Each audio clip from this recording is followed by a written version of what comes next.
Hello and welcome. This is your Funky Honky with a Let's Play Jade Empire Special Edition, episode 71. In this one, we're going to return to camp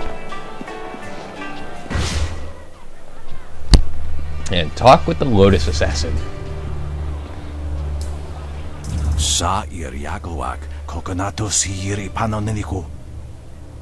Sa'ir ostiusyat, sarorasipa ukal ir napsoaku.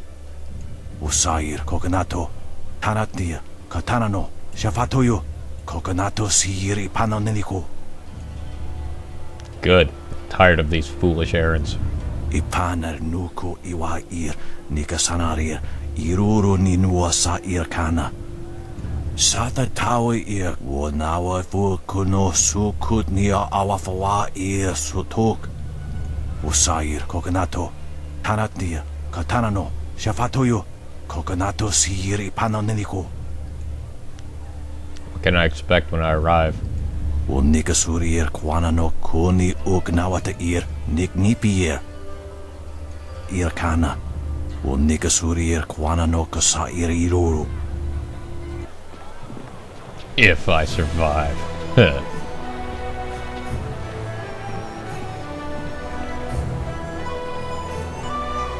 So, things are looking up. You've gained the favor of the Lotus Assassins.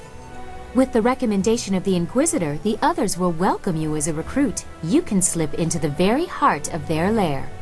You could also go to the arena and seek the favor of the Executioner, but it isn't necessary now. I can do a it path anyway. to the Lotus Assassin Fortress is open. And after we find the evidence against Death's hand, you will take us to the palace to find Master Li? Where's he going? I promise, Whoa, he disappeared. little Dawn Star. After we get what I want from the Lotus Assassins, the palace is the first place we will go.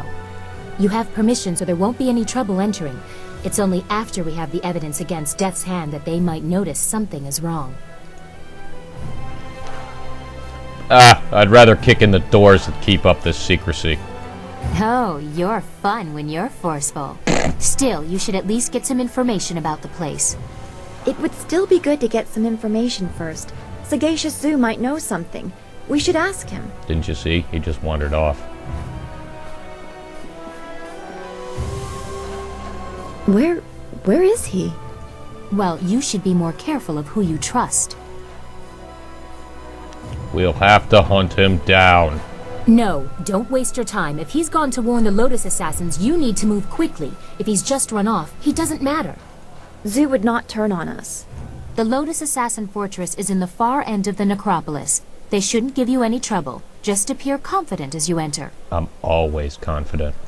I suppose it is wise to secure the recommendation I'm of gonna both. go to the But please arena. speak to me before you enter the fortress. This troubles me.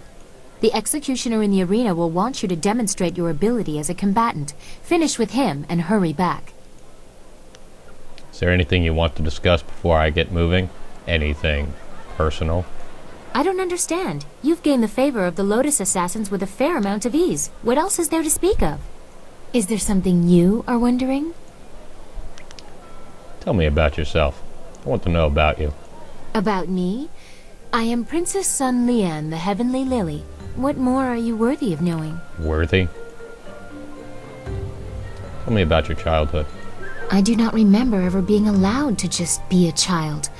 My mother died when I was born, shortly before the end of the long drought and the fall of my uncles. I was in the care of tutors too afraid to punish me and too ingratiating to teach me anything useful. I quickly found ways to sneak away from the palace. They dared not report my excursions for fear they would be punished. They would scurry around all day trying in vain to find me. What did you do in the city? I met the people, the peasants, the homeless, the thieves. Such a different world from what you see from the palace walls. They never realized who I was. I'm sure they would have been terrified of the army storming in to rescue me. Most just wanted to be left alone. That life was exciting, but also useful. Even Lotus Assassins overlook the beggar on the street, but she still has eyes and ears. Tell me about Silk Fox. Ah, the shadow behind my public self. How else can a curious princess learn what really happens in her domain? I don't have time to interpret the veiled statements of advisors, so I became a thief, an assassin, whatever I needed to be. A People will ninja. not speak to the princess. Bad news kills the messenger first. Silk Fox knows how to persuade. That is how I learned about the activities of Death's Hand. I'm sure you find being Silk Fox exciting as well. There is a freedom in it. I have the resources to go anywhere in the secrecy to do anything. If I wished it, I could be quite carefree. But that is not what I have found in practice. Instead, I see how my father's reign has twisted, and I know I must do something. Tell me about your time at court. I do not like to speak about that. I try to avoid the court as much as possible. It is filled with sycophants pandering to the fancies of my father, with little or no concern to their own dignity. It is distasteful.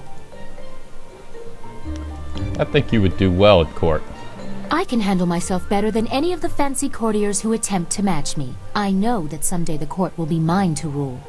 When I succeed my father, there will be quite a cleaning out.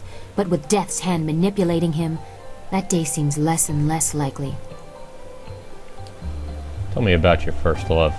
It would be very improper for someone of my standing to say anything, unless you make me a little more comfortable. What, you want a massage? I have already shared something of myself. Can you tell me something about you? Is there anyone that you care for? Well, there is one person. A noble. A noble. How romantic. Aloof. Separate by class and breeding. Unattainable for a peasant, normally. Wanting someone you can never have. Love you can never show in public. Such loneliness should not exist. Great, we're in agreement. I have contributed to that. The princess behaves as she should, reinforcing the very rules I despise, all to protect Silk Fox. Which one am I? You are Silk Fox, and you take what you want from whomever you want. That is where happiness lies. If the freedom you suggest is there, I have never felt it. I have hidden within this costume so I would not have to conform to what others want. It feels more like a retreat than a victory. I can show strength, certainly, but only by hiding my true nature. You cling to traditions that should be left behind. Clearly you want more. I can provide that. As princess, I cannot pick and choose what rules of the empire I follow, not if I'm trying to restore the glory it once had. You tease me with a friendship that has no future. I have many suitors in both of my guises, but you draw me in like no other. Yeah. How have you done this? Why have you done this?